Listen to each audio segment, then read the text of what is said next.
Hello everyone. In this video, I will show you how to install Unity on a Windows 11 computer.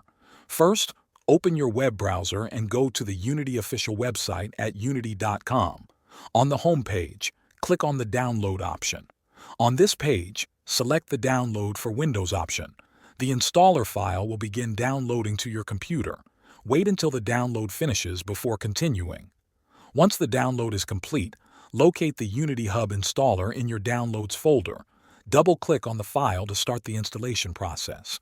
The Unity Hub setup window will appear. Follow the on-screen instructions. Choose your installation location if you want to change it, or leave it as the default. Then click Install. Wait for the installation to finish. When Unity Hub opens for the first time, you may be asked to sign in or create a Unity account. If you do not have one, click on Create Account and fill in your details. After logging in, you will need to install Unity Editor.